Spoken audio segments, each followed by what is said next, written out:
From South Carolina Public Radio, this is the South Carolina Lede.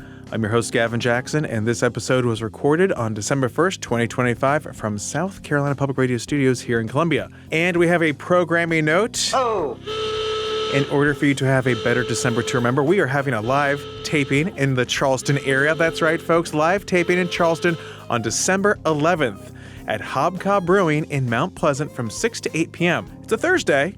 You should be free.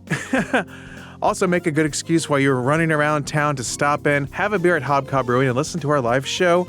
That's from 6 to 8 p.m. on December 11th. We'll have some swag. We'll have some folks there, too. It's going to be a good time, but it's free and open to the public. We encourage you to RSVP at southcarolinapublicradio.org, and we will see you at Hobcob Brewing on December 11th from 6 to 8 p.m. Will you be there? I will be there. If you can't be there, I'm already going to promo our next live taping. That's right. It's going to be January 8th in our studios here in Columbia with special guest, House Speaker Merle Smith, and SC Public Radio reporter Mayan Schechter. That's right. This is going to be a huge kickoff to the legislative session. We're talking January 8th at 6 p.m., so put your calendar now for our exclusive sit-down with Speaker Smith days before the start of the legislative session. More details to come. How you doing? Enough of those episodes. Let's talk about this episode on The Lead, where we have an exclusive sit-down with South Carolina Department of Transportation Secretary Justin Powell for our annual look at transportation infrastructure in our growing state, the challenges, accomplishments, and where the state heads next. More in a moment. We have some built-in infrastructure here at The Lead for you to call us. Let us know how you're feeling, thinking. 803-563-7169. It's Giving Tuesday if you're listening to this on Tuesday, December 2nd. So either donate at scpublicradio.org, 800-256-8535, or donate to our voicemail box, 803-563-7169. It's December. Let's remember it together. Sign, then drive.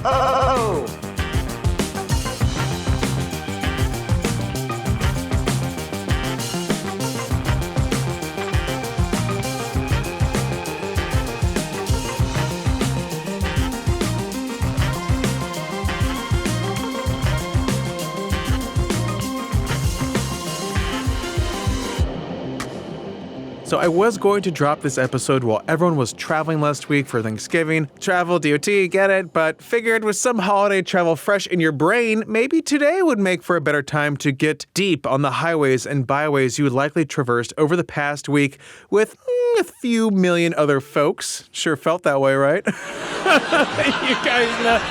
Yeah, you guys know. It's crazy.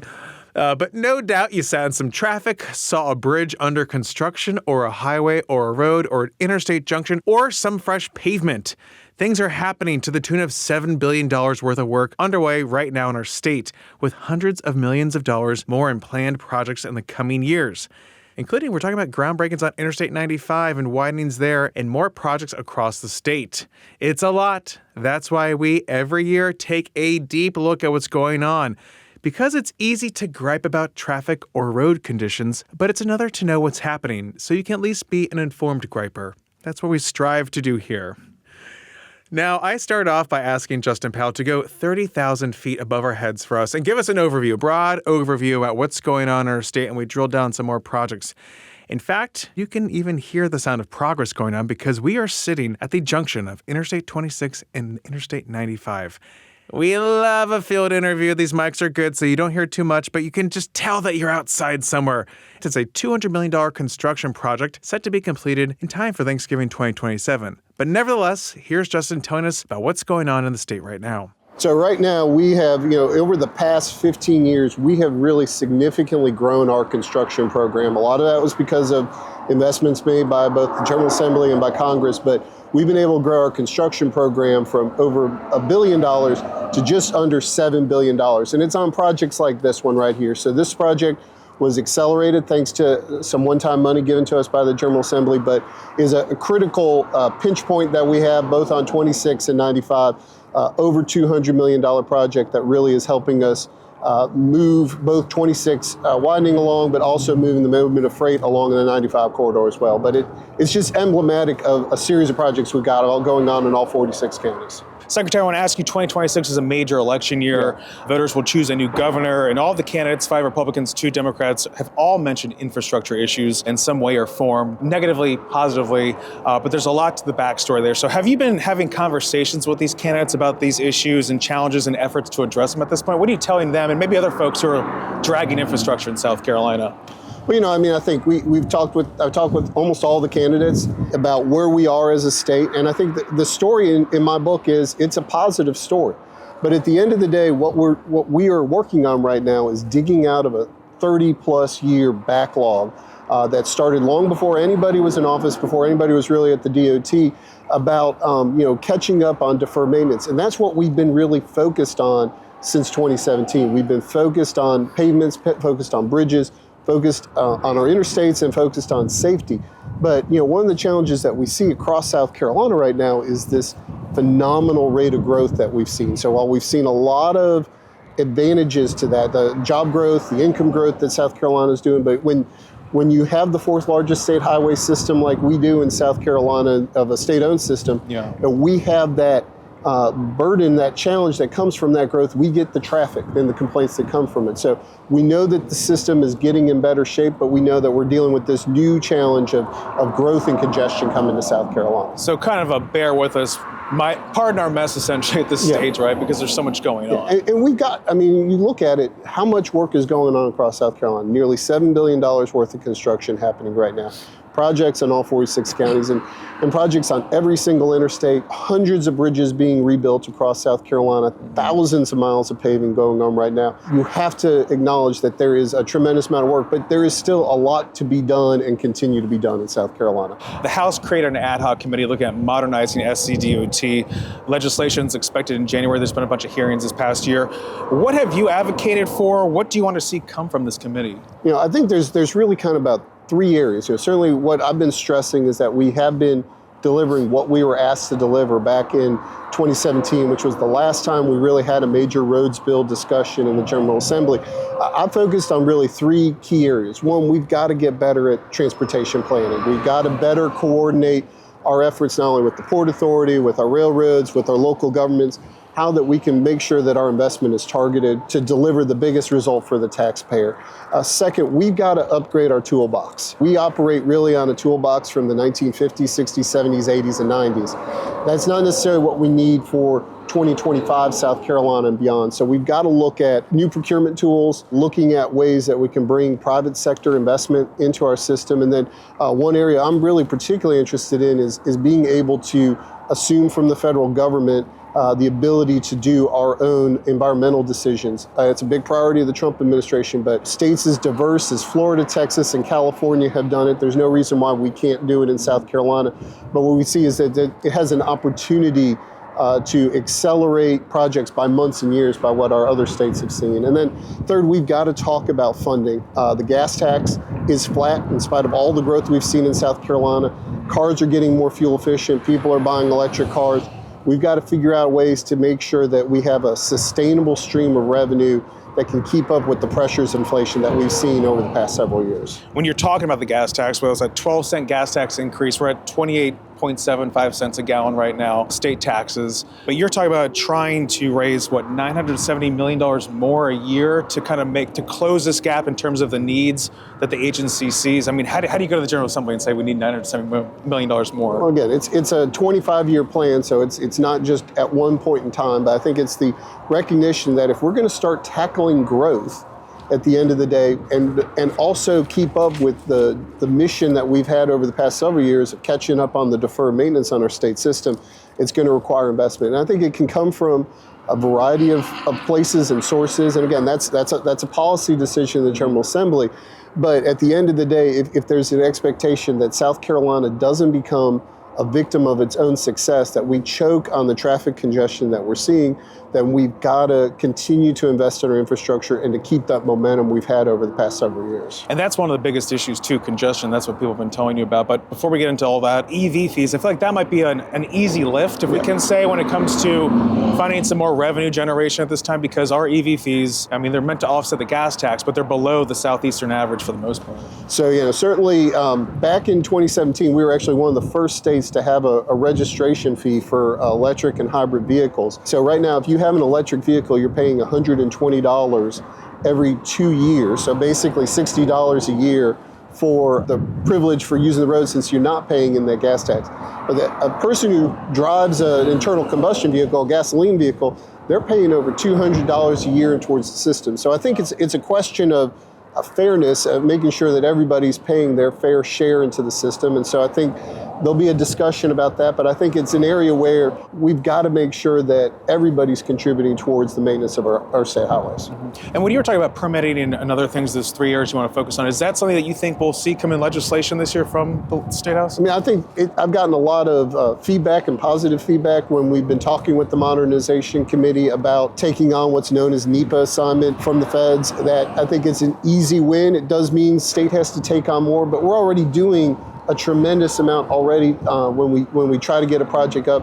That lets us control our own destiny, make sure that our priorities are set forth and not having somebody in an office in Washington driving where we need to go. And wrapping up Momentum 2050, that's a 98-page plan. It's comprehensive. The commission approved it this year. It's basically a roadmap. I mean, what do you hope it accomplishes in the next 25 years? So, the Momentum Plan is required by the General Assembly. We have to do it every 5 years. What we've set out is a 25-year vision. And it looks at what's changing in South Carolina. Mm-hmm. And what we've seen in South Carolina is really an acceleration in population growth. We used to add about 500,000 people every census. We've already added well over 300,000 people in really just the first 4 years after the pandemic. So South Carolina is well on its way to having over 6 million people. We've got to be ready for that. And that means we look at keeping up with what we're doing, just maintaining and repairing our system. We've got to continue to invest in our interstate projects like this one, all up and down South Carolina, so we can keep people and freight moving across the state.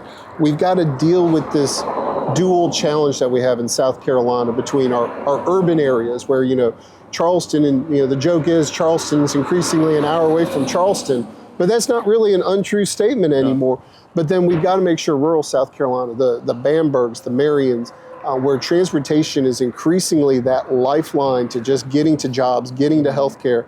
We've got to make sure we balance that. And then fourth, we've got to work better and partner better with the other modes. So we may be the Department of Transportation, but Reports Authority, the Department of Public Safety, Office of Regulatory Staff, all of these other state agencies have a major role in moving South Carolina forward. And so we've got to best align our resources and coordinate together better. Secretary, we're here at the I-95, I-26 interchange in Orangeburg County. This is a major project, one of many going on across the state right now.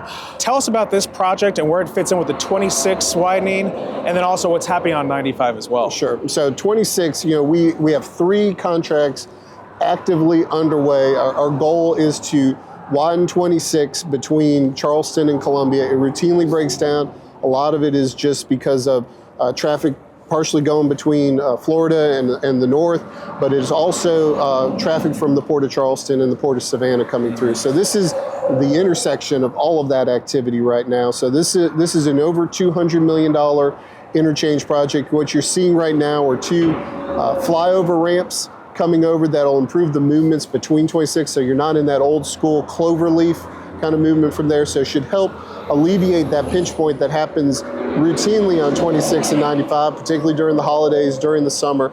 But then we have 2 widening projects going on. We have one coming out of Columbia and Calhoun County right now between 125 and 136, 11-mile project there. And then we have another project happening down in the Charleston area coming out of Jedburgh heading towards Ridgeville. All these projects right now, 2695 interchange, we're on target to finish this up at the end of 2026. You'll see mid-2026 the section in Charleston, and in 2027 the section in Calhoun County. And then we have basically the entire corridor under design right now. So we will be prepared as funds allow and as we make sure that we keep the traffic patterns going. We don't want to put people in a 50-mile work zone. We want to keep them in a 10 to 20-mile work zone. We'll continue to let projects along the corridor. Same thing's happening down on I-95 right now. We just signed the largest contract in SCDOT's history, over $728 million contract to widen the first 8 miles of 95. So we're going to replace the bridge. We're partnering with Georgia, replace the bridge over the Savannah River, and then the first 8 miles of I-95 being widened up to 6 lanes there. And then we have in design all the way up to exit 33. So we've got a very robust and aggressive program to deal with, several corridors that we know are trouble spots. These are the complaints I get. I still get complaints about potholes, but I get complaints about getting backed up on 95, trying to get to family or going to Disney World. And so those are the things we've got to continue to focus on because South Carolina is not this sleepy rural state anymore. We're a rapidly growing state. And then, Secretary, when we go further up 95, we're talking about the Lake Marion Bridge replacement. Yeah. That's been on your radar for a while. You guys got federal money for that. Yeah. So what's the status of that? We just wrapped up the procurement on the Lake Marion Bridge. We'll be signing that contract in the coming weeks. And then what we'll see is that it's a design build project. So there'll be a little bit of time where they're going to be finalizing the design on the project. But you see by towards the end of 2026, you will see that new structure being built.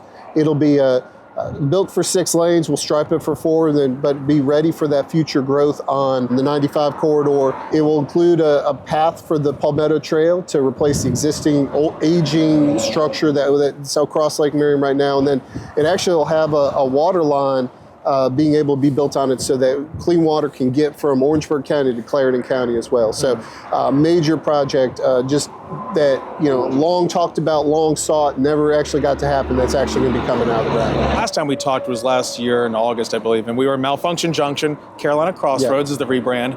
But that project is literally zooming along. I mean, I feel like I see infrastructure projects where we've always talked about going 95 in North Carolina. We're in Fayetteville area, and it's always still under construction. Yeah. But what you see going on outside of Columbia is just pretty impressive with the flyovers, and it's still a work in progress.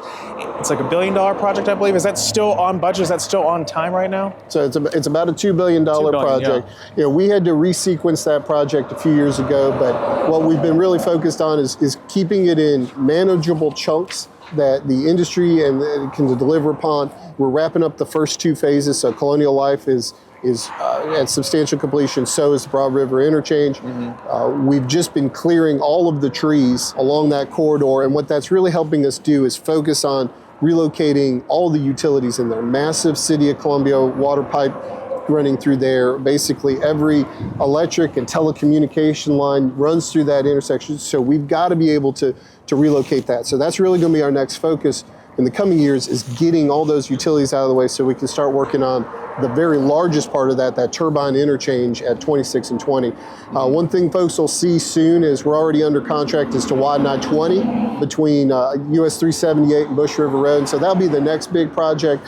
And then we'll be turning our attention next to the 126 interchange. Justin, we've had some closures of bridges over the past year. I mean, it happens every year. There's load restrictions. Sometimes there's a hole. Sometimes something slips on the bed there. And we've talked about these bridges issues before, and it's been a focus of the agency right now. With more than 2,000 of the 8,400 bridges owned by SCETV are over 60 years old, 2,400, something around there.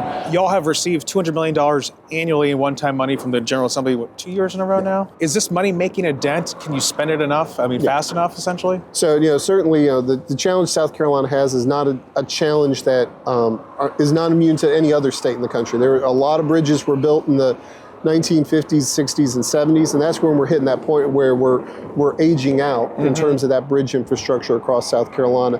We've been able to, we've revamped our bridge program basically top to bottom, really in the past several years, changed how we do inspections, changed how we do maintenance, and we've reprioritized our construction program, really focus on closures, load postings, and now trying to get ahead of that. The money, so in fiscal year 25, the General Assembly gave us $200 million. We basically put the entire amount of money to work. So everything's tied up to a project now, and you're starting to see those projects get get let, and get designed and go from there. We have the same, this year, General Assembly put in $200 million. Again, we've already been planning a program. We don't get access to that money until February, but when we do, we'll be ready to move quickly and put that money under contract quickly. And I'm guessing the lawmakers are seeing the need for that too. I mean, do you think there'll be an appetite to give you another $200 million this year? I mean, what are you guys asking for from this year? I made the same. I've actually made a $300 million ask because we've seen the construction industry respond to it, and certainly that'll be a decision of the General Assembly to make. But I think what we've seen is that we have responded in terms of putting to the money to use. We see good competition from the industry to do that, and we've got a need. I mean, we've got major issues of load postings and closures, really particularly in the upstate. And this way, kind of a bridge design we used in the 1960s, that they're aging out right now, and we've got to be able to keep up with it, because you can drive on bad pavement, but if a bridge is closed, you can't drive across that bridge. Yeah. What's your word of advice to folks who might be concerned about bridges when they hear that number? You all do your inspections all the time. What's that inspection process like, and how do you guys ensure that the traveling public is safe? So we do an inspection at a minimum every 2 years on a bridge. If we've got a bridge in a condition that we have concern about, we'll actually do more frequent inspections, 6 month, 1 year intervals.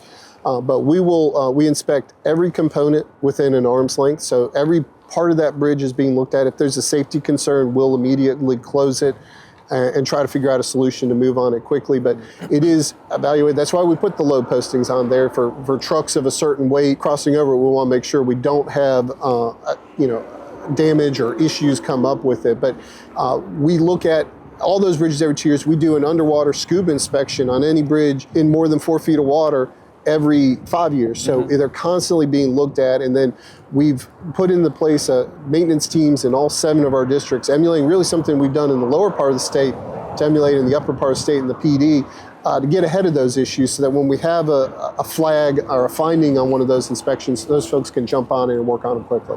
I'm assuming pavements have always been the top issue that you hear complaints about too, because it's so obvious for folks driving. What's it like? How do you guys evaluate these roads, and how is that going? It's like a $2 billion program right now when it comes just to pavements in the state. Yeah. Are we getting better in terms of getting closer to good, what you guys declare as good condition? So what we do is similar to basically like bridges. We are constantly evaluating. We have trucks that literally drive around the state and measure them with lasers and sensors about what's the condition of it, how good is it good, is it fair or poor it may be. Again, we're dealing with a pretty sizable backlog on a very, very large system. So a 41,000 mile system. For comparison, Florida has a 12,000 mile system. Georgia has a 17,000 mile system. So South Carolina has a lot to keep up with. We've already gotten nearly a quarter of the system since the 10-year plan got underway to be repaved. So we're seeing a dramatic improvement. On our interstates, when all this started, we were at 65% good. We're at 80% good. On our primary routes, so those are your US 17s, US 378s. When we started the 10-year plan, they were at 19% good. We're at over 40% good. Now, that's still saying we still got a long ways to go, but the system's in recovery, particularly on the roads where we have the highest amounts of traffic, which are our interstates and our primary routes, which are about 80% of the state's travel. Congestion remains the biggest issue that we saw in the 2050 momentum plan that respondents asked about too. How do you tackle the congestion? I mean, again, we always talk about you can only add so many lanes. We're talking about widening 26. Well, that will help to an extent.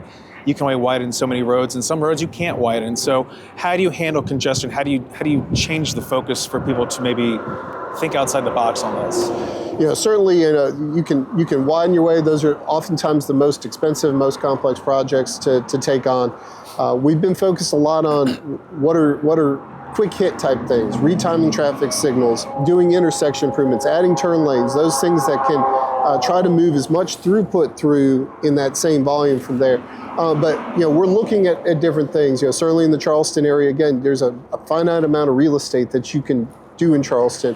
We're partnering with the local transit authority there in Charleston County on a bus rapid transit system, which would be the first in the state, one of the longest in the country, that would basically be able to people get downtown and from Ladson to downtown about an hour through that.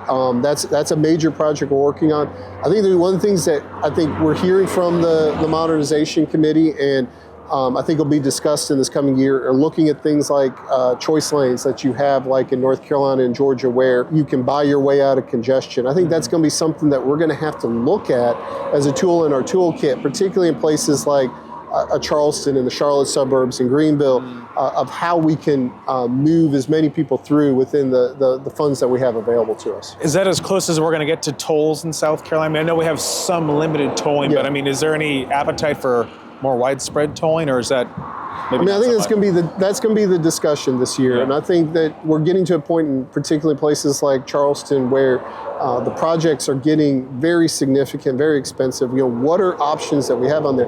Right now, it's not an option for me to put on the table. It's not something I can consider because I don't have the statutory authority to even look at it. So I think that's going to be something that the General Assembly is going to take a look at. Obviously, they're setting the policy for the state, but it may be something that we have to look at and consider moving forward across South Carolina. And just a last question, we talked about natural disasters. You're doing all this buildings, almost $7 billion worth of building projects, and then Hurricane Helene comes through the state last year and just wreaks havoc north of 95 and 26. You guys did a lot of debris removal. There was some damage to infrastructure up there. What's the status of that? You're asking for $150 million, I think, for unreimbursed costs this budget year. How's that moving, and what's the latest with that? So, we've been, because of some of the reimbursements that we have, we've been able to bring that ask down, and General Assembly did give us $35 million last year, and that should be able to cover what we've had. But from a debris mission perspective, we completed that earlier this year, over 5 million cubic yards, basically 4 Empire State Buildings worth of debris picked up across South Carolina, our largest debris mission since Hurricane Hugo. At our peak after Helene, we had 900 roads closed. We're down to 3 more bridges that'll be done by the end of the year, and then we'll be able to wrap up the Helene mission. But we get hit with natural disasters. Not very far from here in Orangeburg County, there was a kind of a freak rain event in Orangeburg and Calhoun County, dumped about a foot of rain, and we've been dealing with the same thing, bridge repairs. So it's just part of the normal doing business, and what I'm proud about is our DOT team always is nimble, responds, and works tirelessly to get things back open again. SCDOT Secretary Justin Powell, thank you. All right, thank you, Gavin.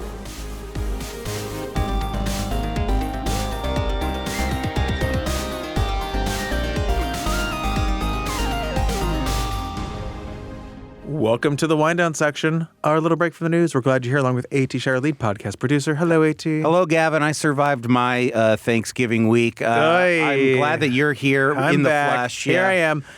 How did yours go? Highways and byways. Yeah, I took them all. I swear. I left town. I was one of those people that got to take the week off. State employee, look it up, get your benefits. Don't holler at me. I do it. I take my time. I don't care. I count time. So that being said, I got to spend extra time up in Maryland, but it breezes by, honestly. I went up on Saturday. And I saw some friends who had driven in from D.C. the night before. It was at a Christmas party. It was a birthday party, I should say. Do you have a birthday when it's near Christmas? It's near Thanksgiving, so yeah. I mean, it's a holiday. Thanks. Really brutal. Yeah, sorry. Really brutal lot in life. So it's a 40. It's a 40th. It's a 40. It's one of those. Yeah, one of those 40s that's happening. Mm-hmm. So they said take 81, which is the alternate to 95, because I'm going to Maryland. I'm like, the fine. rural one. I had just done that from West Virginia recently, and I forgot about the traffic because it was still pretty trafficy. A lot of truck traffic. It's 2 lanes predominantly. Yeah. It's the trucker A lot of way. mountains. It's a beautiful drive, but the mountains really kind of offset. Every now and then you get those 3 lanes, so you can go around the trucks. Not enough. And I tell you what, brother. Yeah. The DC, Lay it on me. I become a different person when I drive in that area. You would not like it. The Subaru didn't even help? The Subaru, it's been slowing me down. It was holding me back. Okay. I was pushing that thing like, I need acceleration right now to get around these people. I was blocking people. It's too safe. It was brutal. I didn't know the Subaru had it in her. She was doing great, but then I get home. I'm like, Mom, I need a cocktail. It's 3 p.m. I'm like, I gotta de-stress. The edge. You gotta take a the nice edge off. Bloody Mary did the job. Mm-hmm. But I was like, gee, my knee. Anything was better than going through the airports. Maybe you experienced an insane It has travel to have story, been, but yeah. You saw these lines at Dallas-Fort Worth. Like my sister-in-law flew out of there early that day, did not have to deal with that, and then later was like, oh my God. And then same stuff at like other airports. Like I'm flying home for Christmas, 21st through the 29th. I think you'll probably so be we'll see okay. Yeah. I don't know, but glad I wasn't flying this year. You're right, Gavin. As an 81er myself, because going to Jersey, Sure. 81 makes a little bit Keep more going. sense. It is definitely a more beautiful drive. Yes. But to me, Who cares? Well, the Outback fell at home. Who cares? It's a night. It breaks up the monotonous of 95. I guess if you do so. 95 a good bit, I'm like, oh, like just change it up. Just don't. But there was a lot of volume on 81. There, you get a truck traffic day. Yeah. But don't sell me on the aesthetics of a drive. Oh no, okay? I'll do that. There's Skyline Drive. I want to rip through this trip, okay? I just want to go as fast as possible, have it over with. I'm not a road trip. Can I interest you in Interstate 95, sir? I've had to stop because the last time I did it took me 16 hours. The advantage was Wawas and Sheets show up before the Sheets, I Correct. should say, because I got the Sheets. I didn't Forget get Sheets. as much I had to Wawa. stop myself from cursing here at Sheets because Wawa is so much better. Hey, can you believe it? I went to a Wawa. Can you believe my luck? Can you believe it, folks? Can you believe this? On Thanksgiving Day. Yeah. With my other Did sister-in-law, you get a good Jackie. gobbler? She insisted on getting us. No, I didn't. I failed. What? The line was insane. We were looking for a fire starter and some logs. You mean a we actually lighter? No, a fire starter block. The Duraflame. Duraflame. The Duraflame. Look at Duraflame log. Duraflame. Gavin, I have to cast some aspersions your way. Most listeners know I'm a big Eagles guy. Are they? And the 7 days you were gone, the Eagles lost twice in that It's proving time. the theory. It is. It I'm is. sorry. Double loss with all four Not losses sorry. this year. Gavin is out of town. Jeez. It's brutal. So you gotta and pay to keep me around, baby. when the Cowboys were down 21, Oh, God. Gavin texted I me. said, hey, looking pretty good. And I said, we don't say that, okay? Sure Because this enough. game is not going to work out the way you think it is. Sure enough. And I was right, and it was really bad. And you can ask George Kearns, the melodious voice of George Kearns. He texted me before this last game with the Bears, and he goes, how much are the Eagles going to win by? I said, No, brother. I don't see them winning this game at all. And he goes, oh, you're just jaded. And then I got to text him back a big old told you so after that. Anyway, folks, my life is terrible. That was true because I texted you that. I think we only corresponded in gifts after that point. Yes, And then I got a little bit more worried. I was like, "Oh, brother, I was sorry." And the gifts just kept coming. Only and I gifts felt from even worse. Groundhog's Day, where Phil realizes he's trapped and even death cannot release him from his curse. And so I was just sending him a bunch of those. I was like, "But surely this is so good." Even though you had predicted that they were going to lose. I knew it. Yeah. And then, I know my birds. And I always feel good when I see us. I'm like, "Oh, that's great!" Like not knowing when it's the too Gamecocks soon, lost baby. 33. It was the same. I've had bad bird luck recently, and thank God I didn't try to cook a turkey. There we go. Anyway, folks. Landed that plane. Thank you. Anyway, folks, if you had stellar dishes, real stinkers of dishes on that table, let us know. Yeah. If you had a stinker or a stellar break, let us know. And we did trash some expired goods in the fridge. I will say that. We can save that for another day. We will have get to back talk to to it. Mayan Yes, we because gotta I get know Mayan that back. her dad taunted her with the ancient poker. Yes. Okay, we've got pictures. Low-key and forgot updates. that David is a big listener and he was ready for her when she got home. Imagine having supportive parents that listen to anything that you do, because my parents have never. I've done X amount of shows, I don't know, and they've never listened to a single one. I thought they listened to this show. Sometimes, like 3-4 times a year, they will listen to this show. See, this is what happens. Anyway, folks, The millennial. have a good dreaded first day back to week. I don't know if your year is ended, but Gobble, gobble. gobble gobble. Says Gobble, the lead. gobble. Say goodbye, Gavin. Call us at 803-563-7169. We love hearing from you. And you can always stay up to date with the latest news at SCETV.org and SouthCarolinaPublicRadio.org. And don't forget to support your local newspapers. The South Carolina Lede is a production of South Carolina Public Radio. Our producer is A.T. Shire. Amy Crouch is our supervising producer. Sean Birch is our executive producer. This podcast is produced with support from PRX and is made possible in part by a grant from the John S. and James L. Knight Foundation, as well as listener contributions to the ETV Endowment of South Carolina. For the South Carolina Lede, I'm Gavin Jackson.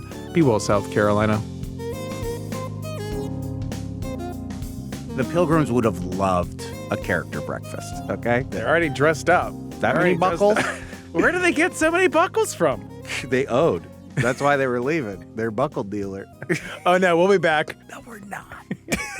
No, we're not, dude.